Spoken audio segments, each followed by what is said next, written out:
A paz do Senhor, meus irmãos, meus amigos. Quem vos fala é o irmão Bruno Souza e eu gostaria de fazer o review desta obra que é um lançamento da editora Trinitas, O Credo Secular, uma resposta cristã às 5 fés seculares contemporâneas, um livro escrito por Rebecca McLaughlin. Bem, é um livro com capa brochura, a capa do livro é brochura, um livro pequeno, curto, de 161 páginas. Mas é um livro que tem um conteúdo importantíssimo, irmãos, para os dias atuais.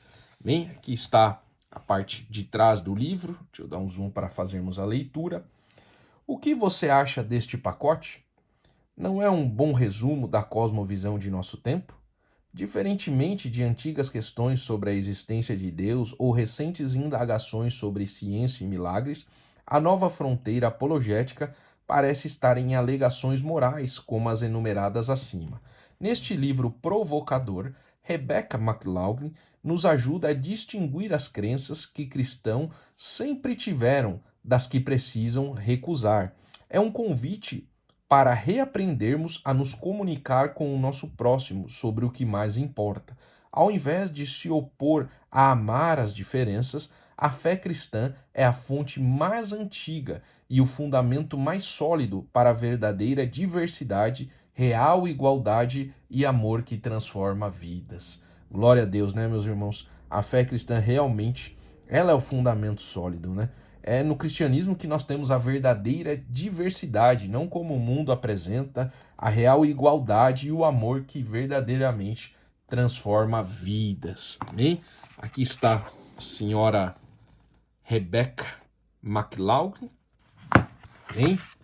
Aqui está o sumário desta obra. Deixa eu aproximar aqui. Introdução. Capítulo 1. Vidas negras importam. Capítulo 2. Toda forma de amor é válida. Capítulo 3. O movimento de direitos LGBT é o novo movimento de direitos civis. Capítulo 4. Os direitos das mulheres são direitos humanos. Capítulo 5. Mulheres transgênero são mulheres. E, para finalizar, um chamado a dar respostas mais amorosas e os agradecimentos. Amém, meus irmãos? Deixa eu abrir aqui no capítulo 1, só para os irmãos terem a ideia de como trabalha o livro, como que é a escrita do livro, como ele vai trabalhar. Aqui estamos no capítulo 1, sobre vidas negras importam. A questão central deste capítulo é como o cristão deve se relacionar com a afirmação vidas negras importam. Todos nós temos na bagagem diferentes sensibilidades. Para muitos cristãos negros, parece uma verdade totalmente evidente, uma afirmação que eles estão cansados de serem obrigados a fazer. 3 palavras para expressar séculos de raiva, medo e dor. Para alguns cristãos brancos, parece mais um brado de guerra, uma forma de protestar contra a injustiça racial da qual eles próprios estão profundamente conscientes. Para outros, soa como um ataque, uma acusação de racismo que parece injustificada e injusta. Ainda, para alguns outros, parece a ponta da lança de uma agenda progressista, um lobo em pele de cordeiro que deve ser exposto. Neste capítulo, investigaremos a camada superficial da reivindicação de que vidas negras importam. Veremos que, longe de ser o inimigo do amor através da diferença racial, o cristianismo é seu primeiro e duradouro fundamento. Veremos que Deus criou de igual forma seres humanos de todas as origens raciais. Glórias a Deus. E aqui ela vai trabalhando, vai continuar expondo todo o seu argumento sobre a narrativa, né, que é criada hoje secularmente, que vidas negras importam. Amém? Então aqui ela vai trabalhar o DNA de Jesus, o escândalo do primeiro sermão de Jesus, e aqui sim, sucessivamente, ela vai trabalhando o escândalo do bom samaritano, o escândalo da má samaritana, fazeis discípulos de todas as nações.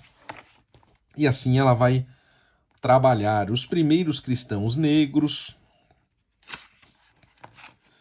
o caráter multiétnico do Novo Testamento, uma grande multidão que ninguém podia contar. Estes são os temas que ela vai trabalhar neste primeiro capítulo. Eu também separei aqui, meus irmãos, uma parte para nós lermos do 5º capítulo. Mulheres transgênero são mulheres. Deixa eu dar um zoom aqui para fazermos a leitura juntos. As questões neste capítulo tratam acerca da identidade. Qual é a verdade sobre você e eu? Existe algo além de nossos corpos que define nossa masculinidade ou feminilidade? Talvez algo como o chi, que pertence aos homens, mas também pode fazer de uma mulher guerreira? O sexo é binário ou um espectro? Como as pessoas que não se sentem que se encaixam em seu sexo biológico podem ser vistas e conhecidas por quem realmente são?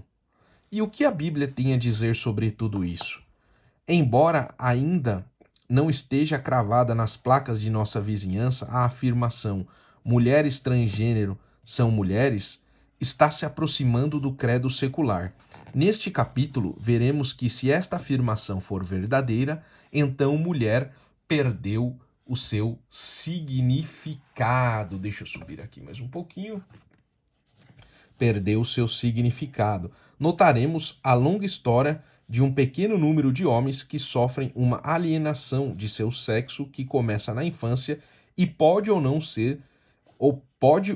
se resolver na idade adulta, e um recente aumento de adolescentes se identificando como transgênero, muitas vezes sem nenhum histórico conhecido de disforia de gênero, de gênero. Aliás, veremos que algumas pessoas nascem com condições intersexuais, mas isso não significa que devemos abandonar a realidade da diferença sexual entre homens e mulheres.